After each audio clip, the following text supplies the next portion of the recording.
El novio desconocido, capítulo 1 de Bárbara Cartland, 1819. Vesta puso pie en el malecón y sintió que el suelo se tambaleaba aún bajo sus plantas. Avanzó unos pasos y se detuvo un momento mirando a su alrededor.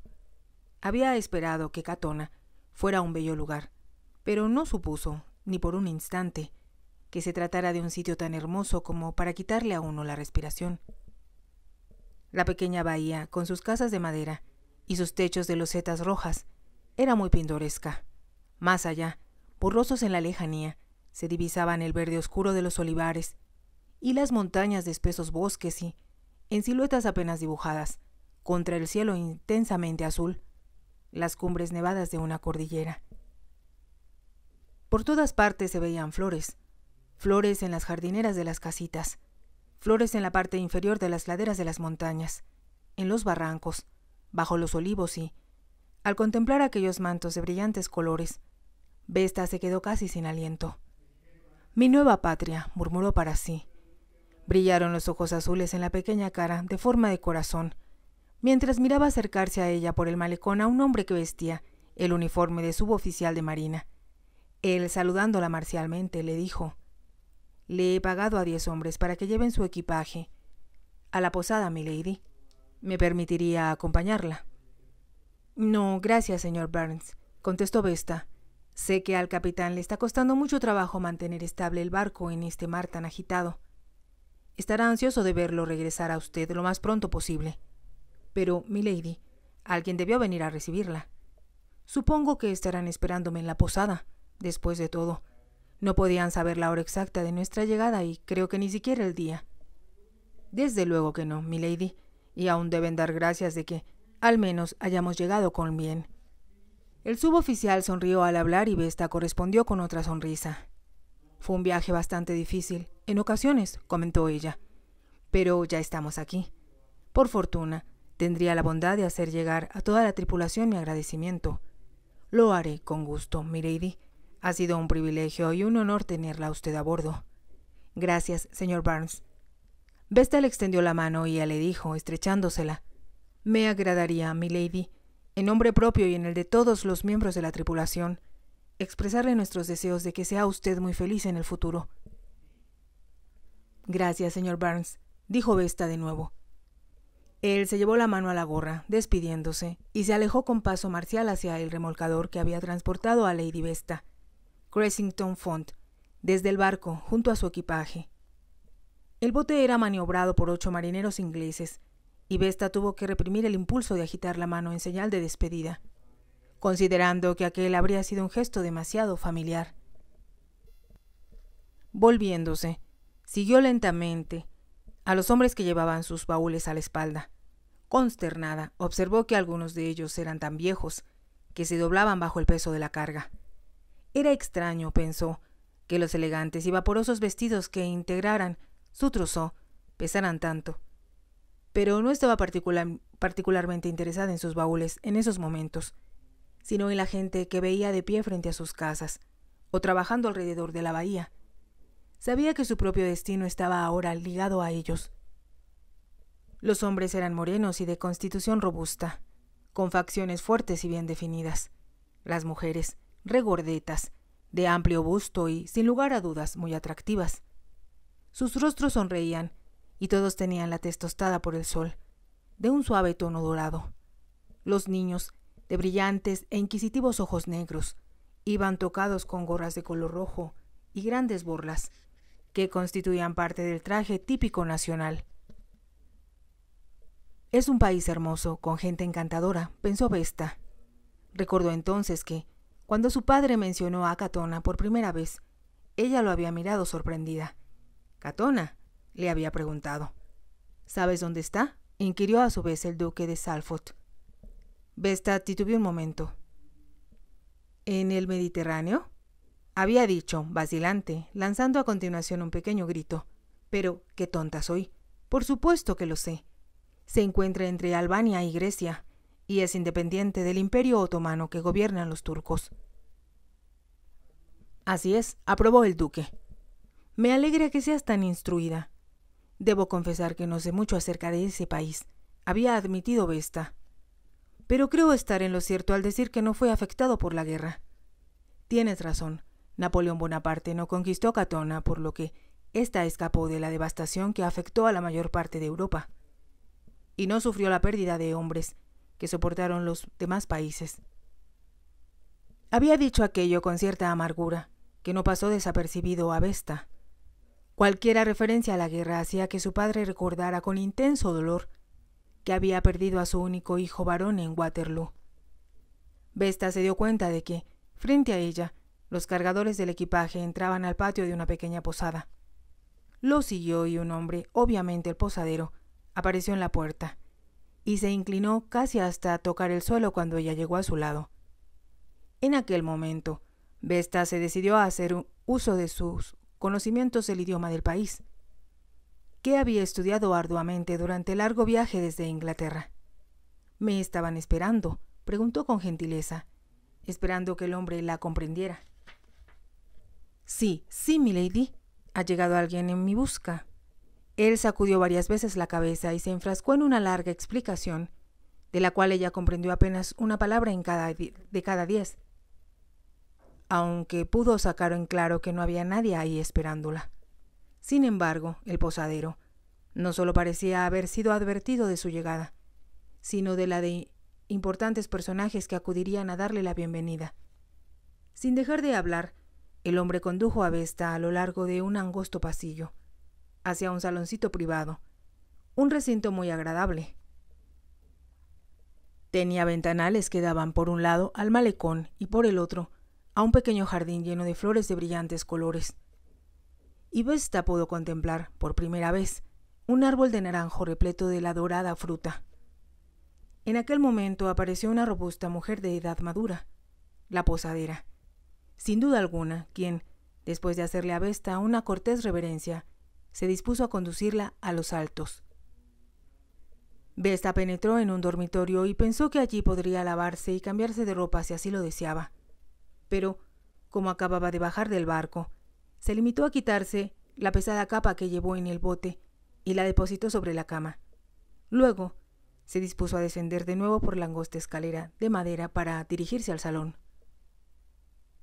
Acercándose a la ventana, pudo ver en la bahía el bergantín que la había traído de Inglaterra y que se movía considerablemente, a pesar de estar anclado. En aquel instante izaban un bote y Vesta sintió un poco de temor al comprender que desaparecía su último contacto con Inglaterra. En el barco había 50 hombres que la conocían y hablaban su propio idioma, que eran sus conciudadanos y que ahora la estaban dejando sola, en un país extraño que no se había molestado siquiera en enviar a un representante para recibirla a su llegada. No podía entenderlo. El primer ministro, su excelencia, Janos Sutes, había sido muy explícito al explicarle lo que podía esperar. Su Alteza Real no la recibirá en el puerto, le había dicho. La esperará en el palacio, en Gilas, pero irá a recibirla el barón Milovan, un noble muy distinguido que posee un magnífico castillo a mitad del camino entre Jeno, donde usted desembarcará, y Gilas, donde se le recibirá con la pompa que le corresponde. ¿Quién más estará con el varón?, había preguntado Vesta, diciéndose que debía estar preparada para todo.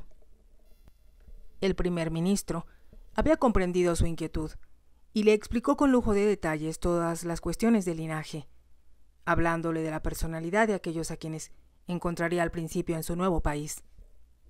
Habría 2 damas, además de la esposa del varón, y cierto número de cortesanos, estadistas y nobles que le escoltarían hasta la capital. El primer día será bastante informal, le había aclarado el primer ministro. Todos comprenderán que estará cansada, después de tan largo viaje, y la conducirán al castillo del varón, donde pasará la noche. Al día siguiente solo le tomará 2 horas llegar a Gilas, pero almorzará en otra hermosa mansión de las afueras de la ciudad, perteneciente a un distinguido miembro del gobierno del príncipe. El primer ministro había añadido con una sonrisa: ahí podrá ponerse su mejor vestido, para que deslumbre a la gente que, sin duda alguna, llenará las calles para vitorearla cuando entre en la ciudad. Y el príncipe había preguntado a Vesta. Su Alteza Real estará esperando en la escalinata del palacio. Conocerá, desde luego, la hora de su llegada. Y cuando los carruajes se detengan, descenderá hasta la mitad de la escalinata para salir a su encuentro. Si yo pudiera estar allí, tendría el honor de presentarla, pero en mi ausencia, será el varón quien realice esta pequeña ceremonia. Vesta había lanzado entonces un profundo suspiro. Sabía que el instante de conocer al príncipe sería el más difícil de todo su viaje. Cruzó ahora el pequeño salón. ¿Qué podía haber pasado? ¿Cómo era posible que no hubiera nadie ahí para esperarla? El primer ministro había dicho con perfecta claridad que se esperaba que ella desembarcara en Jeno. Existía un puerto más grande, pero Jeno quedaba más cercano a la capital. En realidad se encontraba a solo 5 horas de viaje, pero se había planeado que ella se detuviera en el castillo del barón. Tal vez se equivocaron acerca de la fecha de mi llegada, se dijo Vesta. Pero sabía que el primer ministro había hecho saber que ella llegaría sin falta, entre el 25 de mayo y el 1 de junio. Apenas se encontraban a 26 de mayo, de modo que no venía retrasada, y suponiendo que le hubiera llegado el día anterior, ¿esperarían acaso que permaneciera sola en aquella pequeña posada? Se contestó en parte a su pregunta, recordando que no esperaban verla llegar sola. Sin embargo, se imaginaba lo furioso que se habría puesto el primer ministro si, al acompañarla, se hubiera visto tratado en forma tan descortés. El posadero entró en la habitación con grandes aspavientos, y Vesta comprendió que le estaba preguntando si deseaba algo de comer. «Gracias», contestó ella. «Me gustaría mucho». Apenas era mediodía, pero tenía mucha hambre. El barco había logrado aprovisionarse nuevamente en Nápoles, pero, después de un viaje tan largo, llegó a cansarse de la escasa variedad de platillos que preparaba el cocinero, y empezó a comer cada vez menos. Colocaron una mesa para ella junto a la ventana que daba al jardín, y un momento más tarde, una jovencita de piel dorada y 2 largas trenzas de cabello muy negro entró en la habitación con una fuente en las manos que despedía un aroma delicioso. Cuando Vesta se sentó a la mesa, descubrió que se trataba del pescado fresco, cubierto con una salsa de huevo, aceite y limón, que el asistente del primer ministro le había descrito con tanto entusiasmo. Él había sido su maestro, no solo con respecto al idioma, que ella comenzó a aprender con el primer ministro, sino en cuanto a las costumbres del país, la comida y las distracciones de todo tipo. Como usted sabe, le había dicho el asistente, nuestro pueblo es una mezcla de griegos, húngaros y albanos. Los húngaros son los que ocupan los lugares más prominentes en la sociedad. Pero hemos adquirido los gustos y las características de los 3 países. En lo que a comida se refiere, había agregado sonriendo. Tal vez fueron los griegos quienes influyeron más en nuestra cocina. Como tenemos muchas costas, contamos con buena provisión de pescados y mariscos. Y aunque las mujeres fallen en otros aspectos culinarios, nos ofrecen excelentes guisos de todo lo que sacamos del mar. No había la menor duda de que el pescado que Vesta devoraba en esos momentos era exquisito en extremo. Después le sirvieron cordero, joven y tierno, cocinado en un pincho largo, con tomates y un vegetal de color verde que ella no reconoció, pero que le hizo recordar al pimiento. El cordero estaba aderezado con hierbas y Vesta se dijo que, apenas llegara a la capital, debía aprender más sobre la vegetación del país. Había descubierto, de hecho, que ni el asistente ni el propio primer ministro habían podido responder a la mitad de las preguntas que ella les formuló. El posadero le trajo para beber un vino blanco y ligero, y aunque ella solo había pedido agua, lo probó, descubriendo que tenía un sabor muy agradable.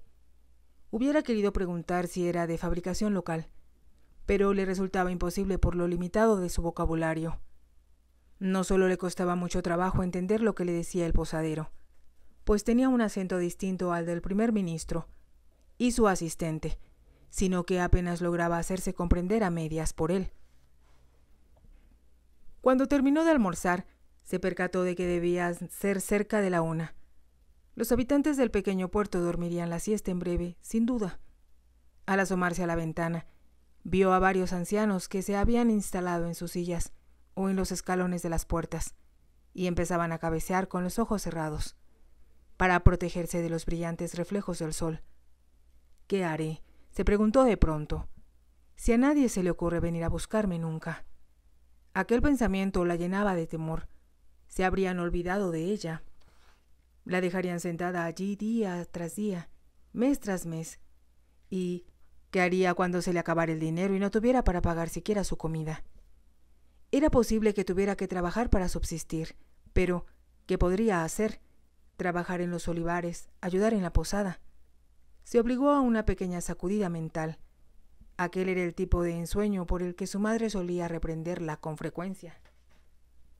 «Tienes demasiada imaginación, Vesta», solía decirle. «Debes aprender a ser más práctica, más realista. No tiene objeto vivir en un mundo de cuento de hadas». Ese era, se dijo Vesta con severidad, su mayor defecto. Sin embargo, se resistía a abandonar aquel hábito que en ocasiones le deparaba mágicas experiencias. Recordaba una conversación, hacía 2 o 3 años, cuando sus padres pensaron que ella no los escuchaba. «Me preocupa Vesta», había dicho la duquesa. «¿Por qué?», había inquirido el duque. «Es demasiado introspectiva, muy distinta a las otras chicas. Vive en un mundo muy suyo, de fantasía, y la mitad del tiempo no se da cuenta de lo que sucede a su alrededor». «Tal vez eso sea mejor para ella», repuso sonriendo el duque. «Nada de eso», había protestado la duquesa con brusquedad. «Vesta espera demasiado de la gente. Siempre piensa que se comportará de acuerdo a los ideales que se ha hecho de ella. Entonces va a sufrir muchas desilusiones», predijo el duque. «La lastimarán y se sentirá infeliz», había insistido la duquesa. «Porque cuando uno espera tanto de los demás, sufre profundos desencantos». La duquesa, entonces, había suspirado. «Vesta es demasiado sensitiva, muy introspectiva, imaginativa en exceso. Cambiará con el tiempo, ya verás», había respondido el duque con firmeza. Pero Vesta comprendía que no había cambiado. En realidad, su imaginación parecía haber aumentado con el tiempo.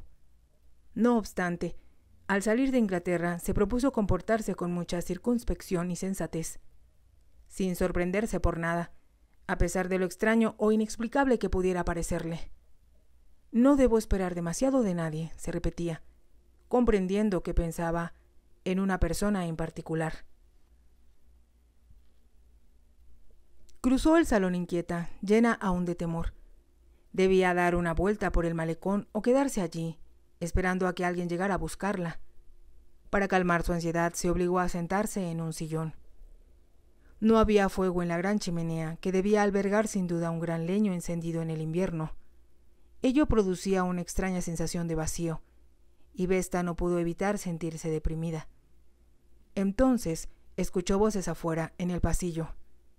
Una fuerte voz masculina se alzaba en tono autoritario y, sin lugar a dudas, con acento de persona culta. No podía comprender qué decía, pero dedujo que al fin había llegado el comité que le daría la bienvenida.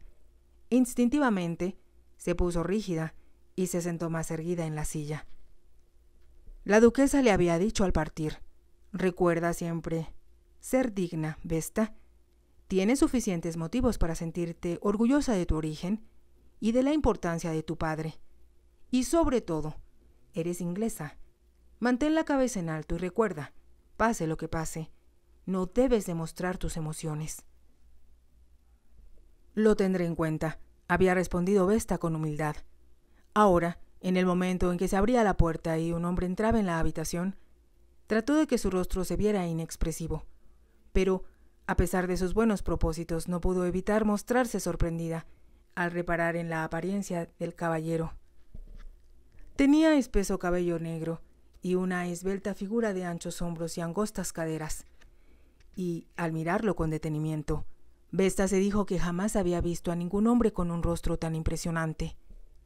De facciones muy bien definidas, tenía una aristocrática nariz y ojos oscuros y penetrantes, que la miraron con tanta intensidad que se sintió turbada. Su actitud es impertinente, pensó. Notó, con asombro, que traía la ropa cubierta de polvo y opacas las botas y que, en lugar de llevar una corbata, tenía la camisa abierta, revelando la piel del cuello y del pecho, tostada por el sol. «Me dicen que llegó usted sola», dijo él, y su voz pareció retumbar en toda la habitación. «¿En dónde está el primer ministro?». Había algo imperativo en su forma de hablar, y Vesta adoptó una actitud aún más rígida. Por primera vez desde que llegó a Katona, se sintió molesta. Al principio le alarmó que nadie hubiera acudido a recibirla, pero ahora se sentía resentida por la forma como se dirigía a ella aquel desconocido. «Como es evidente, señor, que sabe usted quién soy», dijo con lentitud, escogiendo cuidadosamente las palabras. «Creo que, por elemental cortesía, debe presentarse antes de hacerme preguntas». El caballero la miró fijamente por un instante, como si le sorprendiera su respuesta. Entonces cerró la puerta tras él y avanzó un poco más dentro de la pequeña habitación. Si te ha gustado, te invito a que te suscribas, a que me regales un me gusta y actives la campanita para que puedas seguir escuchando esta historia. Gracias.